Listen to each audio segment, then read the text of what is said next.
Prendre la gymnastique et la mélanger avec le karaté, fallait oser. Inventer un pays qui s'appelle le Parmistan, fallait oser. Mettre dans un film un jeu où l'objectif est de chasser des êtres humains, ça, on l'a vu des centaines de fois dans des films. Aujourd'hui, à Vendredi Nanar, un film qui ose oser. Oui, parce qu'à défaut d'être intelligent, subtil ou même structuré, il ose oser. De 1985, Jim Kata. Et ça commence maintenant.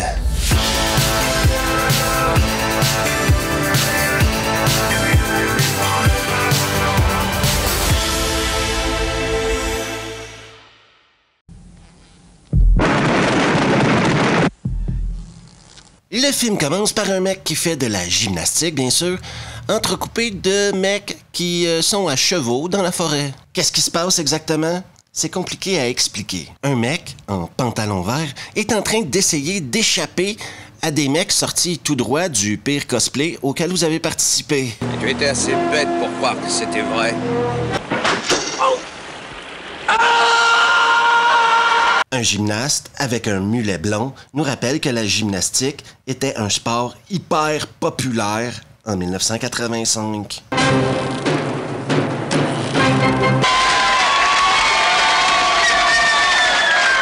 Le gymnaste en question, Jonathan, a été recruté par la CIA. Oui, je le sais, ça m'a surpris aussi. Parce que déjà, son père a déjà participé au jeu de la mort au Parmistan. Je reviendrai au Parmistan dans quelques secondes.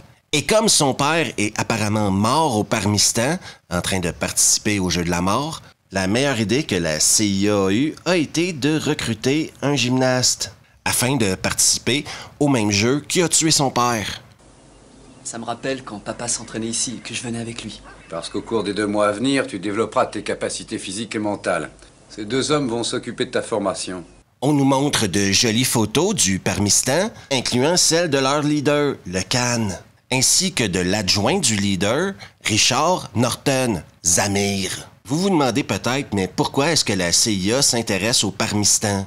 Eh bien, parce que le mec qui gagne leur jeu de la mort, et parce qu'au Parmistan, on organise un jeu de la mort, a le droit de demander une faveur au Khan. Et les États-Unis veulent installer ça. Nous nous intéressons au Parmistan pour une seule raison. Sa position, en cas de guerre des étoiles, une base de guidage installée là-bas permettrait de contrôler la totalité des satellites qui tournent autour de la Terre. Juste pour être sûr que vous ayez très bien compris de quoi je parle, je vous le remontre. En cas de guerre des étoiles...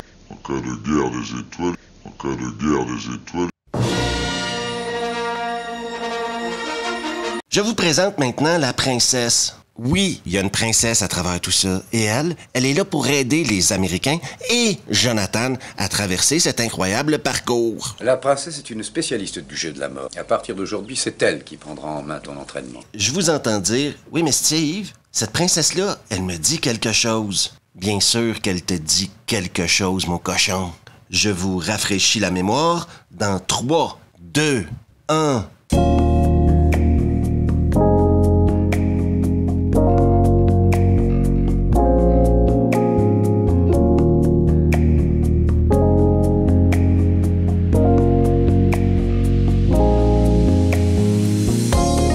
Ils vont donc envoyer Jonathan jouer au jeu de la mort, mais avant tout ça, il faut entraîner Jonathan, donc montage, entraînement.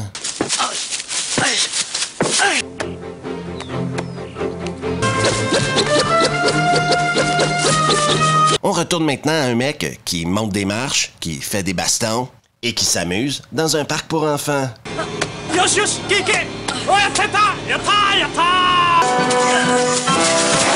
Tu auras contre toi les meilleurs champions de tous les pays. Et voici l'objectif de tout cela. N'écoute pas le bois qui se brise. N'écoute que le bruit de la hache. Et bien sûr, dans ce genre de film-là, il doit y avoir un intérêt amoureux. Et comment une princesse pourrait-elle résister au charme d'un gymnaste au mulet blond? Il arrive qu'on soit obligé de prendre des risques dans l'existence. Ils arrivent au bord de la Méditerranée, toujours pas au Parmistan, et ils vont rencontrer un mec qui va leur donner des armes. Mais il peut pas leur donner des armes à feu. Parce que les armes à feu, au Parmistan, c'est illégal. Si on te trouve avec une arme à feu, on te tue. Ça me paraît convaincant. Faites attention. On vous attrape avec un revolver et c'est votre tête qui saute. Durant la soirée, alors que Jonathan se balade avec ses potes dans les petits marchés locaux, le sentiment anti-américain est palpable. Vous êtes américain? Oui. De temps en temps, mais ça ne veut rien. Une situation que certains verraient comme un énorme danger. Pour Jonathan, il s'agit d'un moment pour entraîner son Gym Kata. Malheureusement, pendant qu'il entraînait son Gym Kata et sans qu'on nous le montre à l'écran, ils ont kidnappé la princesse. Il doit absolument libérer la princesse avant de partir pour le Parmistan. Pour ce faire, il devra attaquer une piole de terroristes. Je vais vous dire un truc, OK? Le Gym Kata a pas de l'air impressionnant comme ça quand on en parle à voix haute. Sauf que si t'es dans un pays où il y a des bars partout, le Gym Kata domine.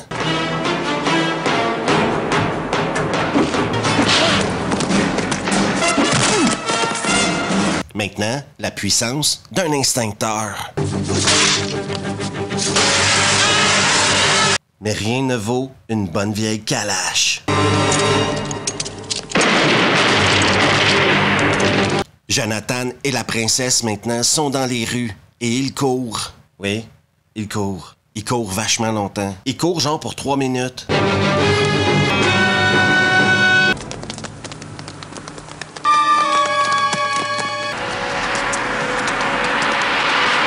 Salut toi, savais-tu que les abonnés de revues se font 25% moins chier dans le train que les autres? Déjà, comme ils regardent une vidéo de revue ou Vendredi Nanar dans le train, ils ont moins tendance à focusser sur les conversations stupides et les gens qui parlent avec le speaker de leur téléphone. Alors si comme eux tu veux vivre une meilleure vie, n'hésite surtout pas à t'abonner, juste ici à laisser un pouce bleu, à activer les notifications et à partager la vidéo avec tes potes. On retourne à Gym Kata. Maintenant qu'il n'y a plus rien à faire dans ce village-là, ils partent au Parmistan. Un voyage rempli d'embûches, à dos down et en canot.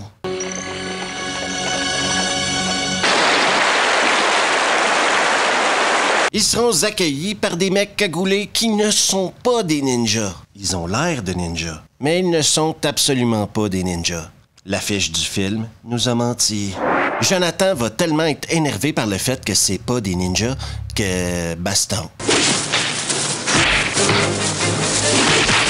On se rend compte peut-être d'un petit défaut du Gym Kata. Quand il n'y a pas de poutre, quand il n'y a pas de barre, c'est compliqué de dominer la situation. Jonathan va donc se réveiller chez le commandant Zamir, Richard Norton. Commandant Zamir, je suis le conseiller du Khan. On va maintenant nous expliquer les règles du jeu de la mort. Le jeu doit commencer par un parcours de 5 km à travers les marais. C'est compliqué, hein? Il s'agit de grimper à une corde haute de 60 mètres. Le village de quoi? Si vous vous en sortez, vous devrez traverser le village des damnés. Et voici ce qu'il ne faut jamais oublier. Laissez-vous guider par votre instinct de survie. Le Parmistan est un endroit extrêmement particulier. Oui, parce qu'à temps perdu, ce qu'on aime faire, c'est buter des prisonniers. Un genre d'entraînement pour la compétition qui aura lieu 2 jours plus tard. Prisonniers, dès que la corde sera coupée, vous commencerez à courir. Et Jonathan n'en croit pas son mulet.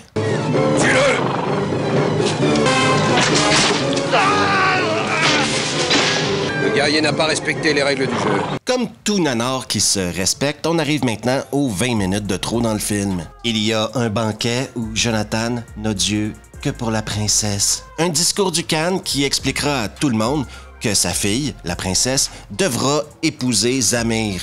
Mais je crois qu'on est tous au courant que ça n'arrivera pas. À un certain moment donné, Richard Norton enlève sa chemise et commence à faire ça. Ce sera les seuls nibards que vous verrez de ce film. Durant la nuit qui précède le jeu de la mort, Jonathan va aller voir la princesse en cachette. Il va lui dire « Je t'aime, tu m'aimes, on s'aime, bla bla bla ». Une histoire d'amour impossible, mais on sait tous qu'ils vont finir ensemble. Enfin, le jeu commence et il reste 30 minutes au film. Oui, ça a pris 1 heure pour se rendre au jeu. Et j'ai quand même le sentiment qu'on m'a pris pour un con. Et le jeu commence! Zamir, lui, n'a pas le temps de jouer selon les règles. Il va donc commencer très tôt à tricher. Tu ne respecte pas les règles du jeu. Je n'ai pas donné le signal de la poursuite. Mais grâce à son mulet blond, Jonathan a un bonus de 10 simus dans le blé. Et à cause de sa gymnastique, il monte les cordes super vite. Je vous pose une question. Est-ce que brûler une corde derrière le mec qui monte sert à quelque chose? Ça te fera les pieds, Charles. Ça ne s'appelle pas le jeu de la mort pour rien et Luigi, le représentant de l'Italie, s'en rendra compte assez vite.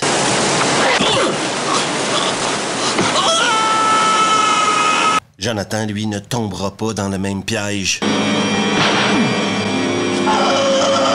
Le représentant de la Suède, Thor, oui, c'est vachement subtil, avec de magnifiques poignets en aluminium, va décider de tuer le représentant de la Chine. Un autre exemple de la haine des Suédois face aux Chinois.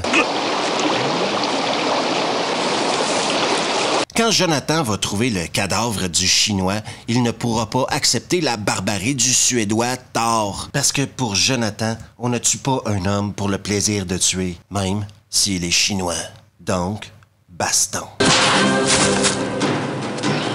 Une baston qui se terminera quand Thor va se prendre une flèche qui devait finir dans Jonathan. Qui font l'air. Il arrive maintenant au village des damnés, et je vous avoue que mes attentes étaient très élevées. Tu me dis qu'il y a un village des damnés dans un film, on n'a plus les damnés qu'on a déjà eus.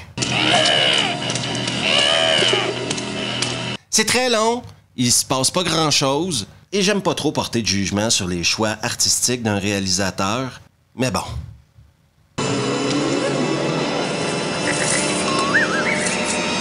Dans le même village, Thor est de retour. Oui, la flèche ne l'a pas tué.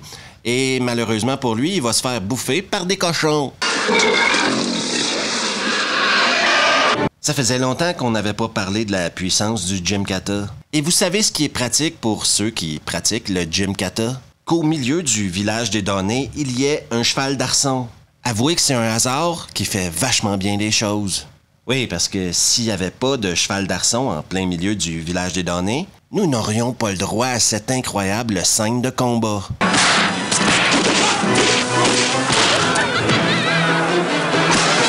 Après 10 minutes d'un ennui mortel ou presque, il va finir par sortir du village des damnés. Et personne, moi le premier, ne s'attendait à la révélation à laquelle nous avons le droit maintenant. Père! Mais c'est toi? Je savais que tu viendrais, Jonathan. Oui, c'est son papa. Celle-là, je l'avais pas vu venir. Je suis tombé. Heureusement, des arbustes ont amorti ma chute et je me suis blessé au bras. En plus, ça sert pas à grand-chose parce que 30 secondes plus tard, il y a ça qui arrive. Je suis tellement content de te voir. Jonathan, si tu savais comme... On a maintenant le droit à une confrontation épique entre Zamir et Jonathan. Mesdames, messieurs, la puissance du Gymkata.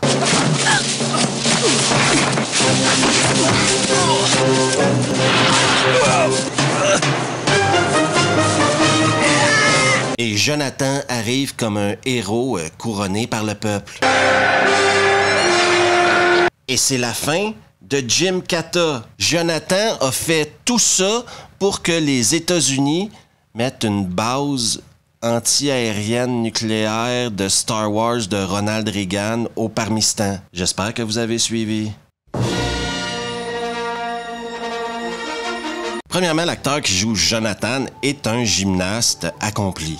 Ça, on peut pas y enlever. Là où il ne s'accomplit pas du tout, c'est dans le rôle d'un acteur. Parce que n'est pas acteur qui veut. Ça a l'air simple comme ça, mais c'est beaucoup plus compliqué qu'on pense. Surtout d'être crédible à l'écran.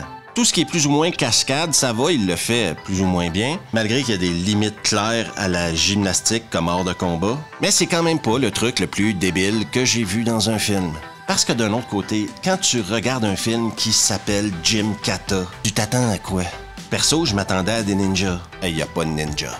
Je l'avais jamais vu, ce film-là. Je l'ai vu 2 fois cette semaine. Je vous dirais que ça fait partie des films dont la VF améliore le jeu des acteurs. Mais comme je disais, ce film-là, au moins, le mérite d'être aussi débile que son titre. Et quand on y pense, on regarde l'époque où est sorti ce film-là, c'est totalement normal qu'il y ait quelqu'un qui ait pris un risque en sortant ce film-là. Oui, parce qu'il y avait eu les Jeux de Los Angeles de 84. Donc un producteur hollywoodien a regardé les épreuves de gymnastique, s'est dit mais c'est qui cet Adonis au mulet blond? Et a décidé d'essayer d'en faire une star du cinéma. À la surprise de tous, ça n'a pas fonctionné. Je pourrais également vous souligner que l'idée de mettre le projet Star Wars de Ronald Reagan bien en avant dans ce film-là, parce que ça demeure l'objectif du film, ça n'a pas super bien vieilli, hein? Ça fait passer un peu tout le monde qui a participé à ce film-là pour des cons. Et le pire, c'est que ce film-là n'est pas si facile à trouver que ça. C'est peut-être une bonne chose aussi, mais il est pas si facile à trouver que ça. Donc non seulement pour les amateurs de nanar aurez-vous une aventure afin de trouver le film en question, mais en plus vous vivrez quelque chose d'extrêmement spécial en le regardant. Parce que si je parle juste de l'histoire, il manque des scènes dans le film. On n'a pas la scène où on recrute Jonathan, on n'a pas la scène où la princesse est kidnappée, et il n'y a pas vraiment de ce qu'on appelle position shot, qui est on nous montre on est où en nous amenant dans cet endroit-là par un plan. Ça coûte cher, ça. Il n'y en a pas dans ce film-là. On passe d'un endroit à l'autre par des coupes secs. Ça aide pas à la fluidité de l'histoire. Après l'histoire, ouais, éviter la mort, sauver la princesse, c'est relativement classique, hein? Et laissez-moi vous dire que le Gymkata est un art martial au même niveau que le Foot Kundo, le Nkwando ou le Basket Jitsu. Vous voyez que moi aussi, je peux avoir des idées de films. Si vous décidez de vous aventurer à regarder Gymkata, armez-vous de patience, il y a des longueurs. Et gérez vos attentes face au village des damnés. Vous risquez d'être déçus. Merci à tout le monde d'avoir pris le temps de regarder la vidéo. Et si vous aimez le contenu, n'hésitez surtout pas à vous abonner. Juste ici, à laisser un pouce bleu, à activer les notifs, à partager la vidéo avec vos potes. Et on se revoit la prochaine fois.